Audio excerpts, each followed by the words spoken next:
बोला था मैंने, लेकिन आपको सोने से फुर्सत मिले तभी आप घोंसले की मरम्मत करते ना। अब खुद तो टूटे घोंसले के साथ हम भी बह जाएंगे। इसमें मेरी गलती नहीं है। तुम्हारे घर वालों ने दहेज में मुझे एक घोंसला तक नहीं दिया, वरना मेरे सारे दोस्तों को दहेज में बड़े बड़े और पक्के घोंसले मिले हैं, समझी? क्या कहा? ऐसी मुसीबत में तुम्हें दहेज की पड़ी है? मेरी ही किस्मत फूटी है। आपसे बहस करने में कोई फायदा नहीं। अब मेरा मुंह क्या देख रहे हो? चलो बाहर, हमें ये घोंसला छोड़ना होगा। चलो किसी से मदद मांग कर देखते हैं, शायद कोई हमारी मदद कर दे। हाँ, चलो चलो।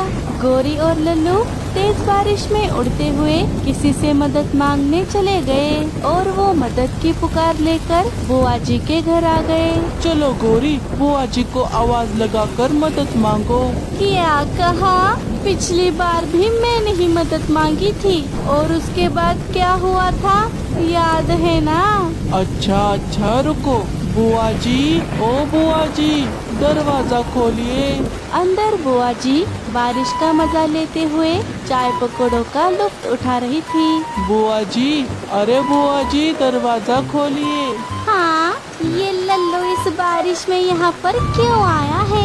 जरूर मदद मांगने ही आया होगा और इन कौवों को आता ही क्या है। अभी मजा चखाती हूँ। बुआ जी अपने घोंसले का दरवाजा खोल देती है। अरे बुआ जी, आप आ गई। मैं जानता था बुआ जी, एक आप ही है जो हमारी मदद कर सकती है। चलो गोरी, घोंसले के अंदर चलो। अरे ओ, कहाँ? तुम क्या मुझे भुलक्कड़ समझते हो? तुमने पिछली बार जो किया है वो मैं भूली नहीं हूँ। क्यों, तुमने ये कहानी नहीं देखी? तो जाओ, इस कहानी के बाद वो भी देख लेना। और हाँ, सब्सक्राइब करना ना भूलना। नहीं बुआ जी, ऐसी बात नहीं है। हम इस बार आपको नहीं सताएंगे, बस इस बार हमारी मदद कर दीजिए बुआ जी। अरे ना, दूध का जला भी छाछ फूक फूक कर पीता है। मैं तो तुम्हारी मदद करने से रही। अच्छा, अरे मदद नहीं करनी, कम से कम हमें वो चाय पकौड़े तो दे दीजिए। अरे तो तुम्हारी नजर मेरे चाय पकौड़ों पर है। चलो निकलो यहाँ से भुक्कड़ कौवो। बुआ जी घोंसले के अंदर जाकर अंदर से दरवाजा बंद कर लेती है। अरे एक पकौड़ा तो दे दीजिए बुआ जी। अरे अब बस करिए लल्लू जी, सारी इज्जत का फालूदा कर दिया है इस बुआ जी ने। अब चलिए यहाँ से। दोनों मुंह लटकाए वहाँ से चले गए। उन्होंने कई पंछियों से मदद भी मांगी, किसी ने मना कर दिया तो किसी ने मदद न करने का बहाना बना दिया। तो वे थक हार कर एक पेड़ की डाली पर बैठ गए। अरे गोरी, अब हम क्या करें? कोई हमारी मदद करने के लिए तैयार नहीं है। हाँ लल्लू जी, अगर आपका पैर नहीं होता या फिर एक आध पंख नहीं होता तो शायद ही कोई तरस खाकर हमें मदद कर देता, लेकिन क्या करें, आप तो हट्टे कट्टे हैं। हाँ गोरी, तुमने सही कहा। क्या कहा? अब कुछ नहीं। और लल्लू जी, मेरे पास एक आइडिया है। मैं गर्भवती होने का नाटक करती हूँ, जिससे हम पर कोई तरस खाकर हमें घर के अंदर ले ले। अरे वाह गोरी, ये तो बड़ा ही बेहतर उपाय है। मैंने तो सोचा कि अब हमें हमारा नया घोंसला ही बनाना होगा। अरे जरा मेरी तरह सोचो। अगर मंजिल मुश्किल लग रही है तो इरादा नहीं, तरीका बदलो। हाँ, सही कहा गोरी तुमने। चलो अपने काम को अंजाम देते हैं। गोरी और लल्लू वहाँ से चले जाते हैं। तभी शैतान कौवों को बूढ़ी माँ का घोंसला दिखाई दिया। चलो उस बुढ़िया को फंसा कर देखते हैं। हाँ, चलो। दोनों बूढ़ी माँ के घोंसले के बाहर आ गए। अरे कोई है? दरवाजा खोलो, हमारी मदद करो। मेरी पत्नी की हालत ठीक नहीं है। अरे कोई है? कोई हमारी मदद करो। मुझ पर नहीं तो मेरे बच्चे पर ही तरस खा लो। हाय, कोई है। कौवों की आवाज सुनकर बूढ़ी माँ खिड़की से बाहर देखती है। अरे गोरी, लल्लू, तुम दोनों बारिश में यहाँ? अरे माँ जी, मेरी पत्नी गर्भवती है और हमारा घोंसला ऐसी बारिश में टूट चुका है। हमें सहारा दीजिए माँ जी। अरे लेकिन अगर इस बारिश में मुझे कुछ हो गया तो मेरा बच्चा भी नहीं रहेगा लल्लू जी। अब क्या करे गोरी, शायद हमारे नसीब में ही नहीं है। क्या कर सकते हैं, कोई हमारी मदद करने के लिए तैयार भी नहीं है। दोनों ने बूढ़ी माँ को भावनाओं के जाले में फंसाने की कोशिश की और बूढ़ी माँ को उनकी सारी बातें सच लगने लगी। अरे ये दोनों तो बहुत बड़ी परेशानी में हैं। मुझे इनकी मदद करनी ही होगी वरना बेचारी गोरी को कुछ हो ना जाए। बूढ़ी माँ दोनों की मदद करने के लिए दरवाजा खोलकर बाहर आती है। वाह गोरी, तुम्हारे झूठे आंसू कभी तो काम आए। और जरा जोर से चिल्लाओ। अरे क्या हुआ तुम्हें? तुम बहुत कमजोर लग रही हो। अब क्या बताऊँ माँ जी, सुबह से बारिश में भीग रही हूँ लेकिन कोई सहारा नहीं दे रहा। मैं तो जैसे तैसे रह लेती, लेकिन मेरे बच्चे को भी तकलीफ हो सकती है।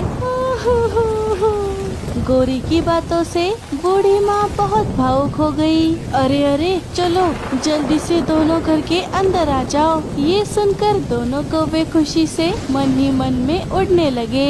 चलो जल्दी से अंदर चलो गोरी। शुक्र है बुढ़िया जल्दी मान गई। दोनों घोंसले के अंदर आ गए। माँ जी आपका बहुत बहुत शुक्रिया। कोई बात नहीं बेटा, रुको मैं तुम्हारे लिए चाय बना कर लाती हूँ, तुम्हें राहत मिलेगी। हाँ, आपकी बड़ी मेहरबानी होगी।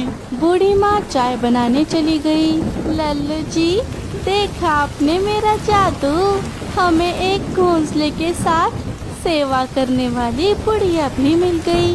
हाँ गोरी, तुम्हारा जवाब नहीं। बूढ़ी माँ ने दोनों के लिए चाय बनाई और थोड़ी ही देर बाद उन्होंने सबके लिए गर्मा गर्म खाना भी बनाया, जिसे खाकर सभी सो गए। बारिश रात भर चलती रही। अरे गोरी, तुम्हारी तबीयत तो ठीक है ना? हाँ, मुझे क्या हुआ है, मैं तो एकदम तंदुरुस्त हूँ। हाँ अरे गोरी, तुम भी ना, जरा धीरे गोरी, याद रखो तुम पेट से हो। हाँ, वो माँ जी थोड़ा चक्कर सा लग रहा है लेकिन कल से बेहतर है। वाह, गोरी के तो मजे ही मजे हैं। ऐसे ही दिन बीतने लगे।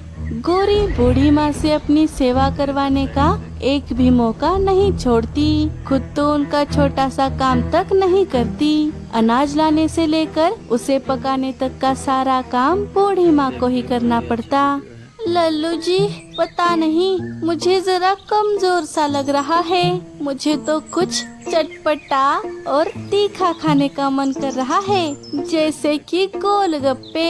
जाइए मेरे लिए गोलगप्पे लेकर आइए। अरे लेकिन मेरे पास पैसे कहाँ हैं चुड़ैल? अरे गोरी, ऐसी हालत में बाहर का तीखा या चटपटा खाना तुम्हारी सेहत के लिए अच्छा नहीं है। इससे बच्चे पर बुरा असर हो सकता है। मैं तुम्हारे लिए कटहल की सब्जी बना देती हूँ, तुम वो खा लो, वो बहुत पौष्टिक होती है। क्या कहा? कटहल की सब्जी? छी, मुझे तो उसके नाम से ही उल्टी आ रही है। मुझे तो पानी पूरी ही खानी है। अच्छा ठीक है, रुको मैं घर में बना देती हूँ। बाहर का मिलावटी खाना मत खाओ। अच्छा ठीक है माँ जी, आप मेरा कितना ख्याल रखती है, आपका बहुत बहुत शुक्रिया। बाप रे, मानना पड़ेगा, गोरी तो बहुत चालाक निकली। इसके तो बड़े मजे हो रहे हैं। काश में भी पेट से होता। दिन बीत रहे थे लेकिन जब गोरी ने फिर भी अंडा नहीं दिया, तब बूढ़ी माँ सोच में पड़ गई। अरे गोरी, तुमसे एक बात पूछनी थी। क्या हुआ माँ जी, बोलिए। तुम्हें यहाँ आए तो बहुत दिन हो चुके हैं, लेकिन फिर भी तुमने अभी तक अपना अंडा क्यों नहीं दिया? चलो हम वैद्य जी के पास चलते हैं। बूढ़ी माँ का सवाल सुनकर गौरी तो हड़बड़ा गई। मुझे क्या पता, मुझे तो चक्कर आ रहे हैं। हाय, मुझे तो चक्कर आ रहे हैं। अरे संभालो गौरी। अच्छा कोई बात नहीं, तुम आराम करो। अरे बाप रे, बच गई। तभी लल्लू वहाँ पर आ गया। अरे लल्लू, अपनी पत्नी का ख्याल रखना छोड़कर तुम कहाँ घूम रहे हो? देखो बेचारी को कितने चक्कर आ रहे हैं। अरे हट, नौटंकी बात कही की। अच्छा, अरे गौरी, कहीं तुम्हें फिर से कुछ खाने का मन तो नहीं हो रहा? हाँ लल्लू जी, वो मुझे गेहूँ की खीर खाने का मन कर रहा है। मुझे खीर ला कर दीजिए। अच्छा, लेकिन घर में तो गेहूँ नहीं है गौरी। लल्लू तुम। अरे बाप रे गौरी, मेरे तो पंखों में बहुत तेज दर्द हो रहा है। तुम जानती नहीं, मैं जैसे तैसे उड़ते हुए यहाँ तक आया हूँ। बहुत तेज दर्द हो रहा है। अच्छा कोई बात नहीं, मैं ही लेकर आती हूँ। अरे नहीं माँ जी, आप क्यों तकलीफ उठाएंगी? इसमें तकलीफ की क्या बात है गौरी, मैं अभी आई। बूढ़ी माँ गेहूँ के दाने लाने चली गई। गौरी, आजकल तुम कुछ ज्यादा ही नखरे करने लगी हो। अगर ऐसे ही करती रही तो बुढ़िया को तुम पर शक न हो जाए। अरे लल्लू जी, उसे शक हो चुका है। वो मुझसे पूछ रही थी कि गौरी, अभी तक तूने अंडा कैसे नहीं दिया? अब हम क्या करेंगे? क्या बाप रे, तो उसे सब पता चल गया? नहीं, वो तो मैंने सही समय पर चक्कर आने का नाटक कर दिया। अब वो सब छोड़ो और ये बताओ कि अब हम क्या करेंगे जिससे बुढ़िया को हम पर शक ना हो? अगर ऐसी बात है तो हमें किसी अंडे का बंदोबस्त करना होगा गौरी, क्योंकि हमें थोड़ा और समय मिल जाएगा यहाँ पर रहने का, और फिर हम कुछ अच्छा प्लान बनाकर बुढ़िया को ही यहाँ से रफा दफा कर देंगे। हाँ चलिए, हमें कोई अंडा ढूंढना होगा। हाँ, मेरे पास भी मुंह उठाकर आए थे, लेकिन मैंने तो साफ साफ उन्हें 9-2-11 कर दिया। उन दोनों की हरकतें ही ऐसी है बुआ जी, हम उन पर विश्वास नहीं कर सकते। और नहीं तो क्या, वो दोनों बातें कर ही रही थी, तभी बूढ़ी माँ वहाँ पर आ गई। अरे मौसी, आओ आओ, आप यहाँ? हाँ माँ जी, आपने मुझसे क्यों नहीं कहा? मैं आपके लिए भी गेहूँ ले आती। अरे नहीं मीठी, मुझे बस थोड़े ही गेहूँ चाहिए थे। अरे लेकिन आप कब से गेहूँ खाने लगी? आपको तो गेहूँ हजम होने में तकलीफ होती है। अरे कम्मो, ये मेरे लिए नहीं, गौरी के लिए है। उसे खीर खाने का बहुत मन कर रहा था। बूढ़ी माँ ने सारी बात मीठी और बुआ जी को बता दी, जिसे सुनकर दोनों हैरान रह गई। क्या गौरी पेट से है? क्या मतलब? अरे रे मौसी, आप तो बुढ़ापे में बेवकूफ बन गई है। क्या मतलब है तुम्हारा कम्मो? अरे वो तो उस दिन मेरे पास भी आए थे मदद मांगने, लेकिन तब तो गौरी ने नहीं कहा कि वो पेट से है। हाँ, और उस बात को तो अभी काफी दिन गुजर चुके हैं। अगर वो सच में पेट से होती तो अभी तक उसे अपना अंडा दे देना चाहिए था। हाँ, मुझे भी लगा ही था, लेकिन अब लेकिन वेकिन कहने से क्या फायदा? उन दोनों ने आपको फंसाया है और आपसे फोकट में सेवा भी करवाई। हाँ कम्मो, तू सही कह रही है, गौरी ने मुझे झूठ बोलकर फंसाया है, मेरी भावनाओं का गलत फायदा उठाया। मैं अभी उन्हें अपने घोंसले से बाहर निकालती हूँ। चलो तुम दोनों मेरे साथ चलो। बूढ़ी माँ मीठी और बुआ जी को अपने साथ लेकर अपने घर चली गई। जब वो अपने घर आ गई तब उन्होंने देखा कि गौरी अपने साथ एक अंडा लेकर बैठी हुई है। गौरी का अंडा देखकर सभी हैरान रह गए। अरे माँ जी, आप आ गई। अब खीर रहने दीजिए और ये देखिए मैंने अंडा दे दिया। कितना प्यारा है ना। ये अंडा तो दिखने में कौवे का नहीं लगता। इतना बड़ा अंडा तो सिर्फ एक शिकारी पंछी का ही होता है। अरे ये बेवकूफ किसका अंडा उठा कर लाए हैं। अच्छा ठीक है फिर हम चलते हैं। चल मीठी। दोनों वहाँ से चली गई।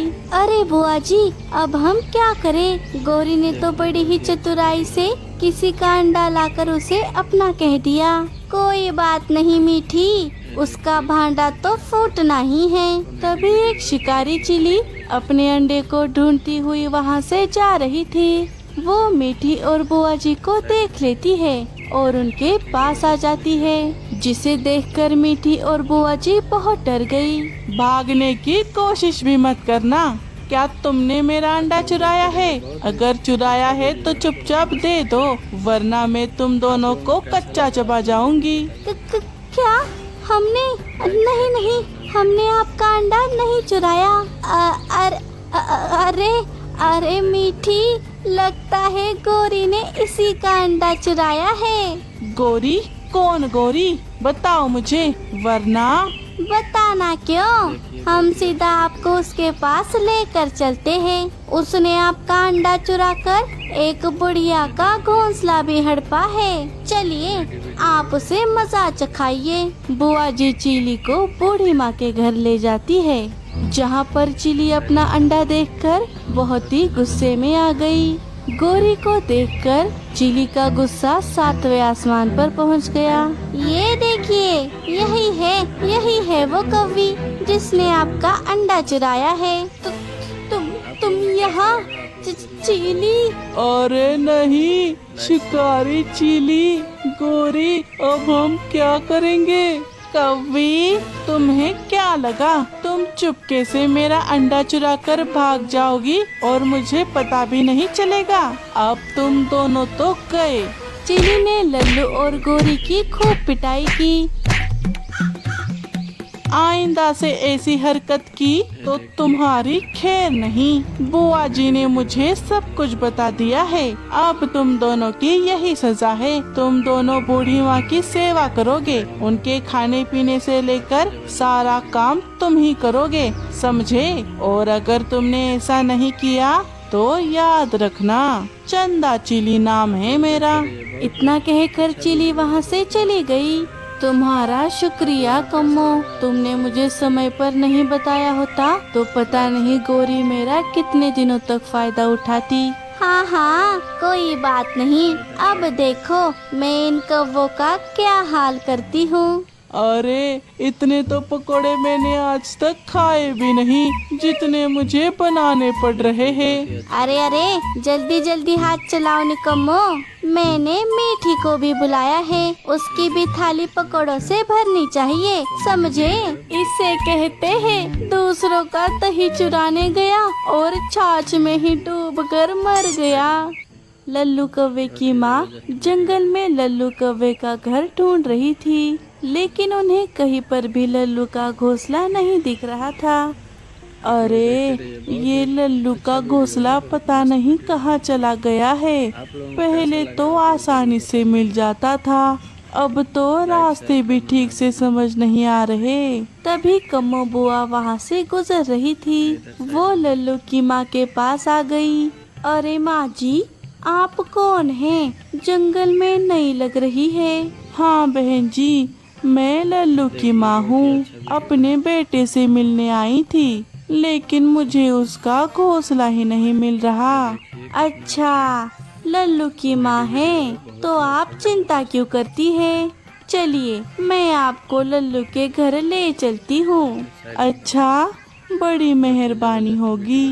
लाइए ये बैग मुझे दे दीजिए, मैं उठा लेती हूँ। नहीं, रहने दीजिए, इसमें जरा कीमती सामान है, मैं उठा लूंगी। अच्छा, लगता है कोई महंगा सामान है। ठीक है, लगता है गौरी की सास सोना चांदी भरकर ले आई है। बुआ जी लल्लू की माँ को लल्लू के घर छोड़ आती है। अरे माँ, आओ आओ।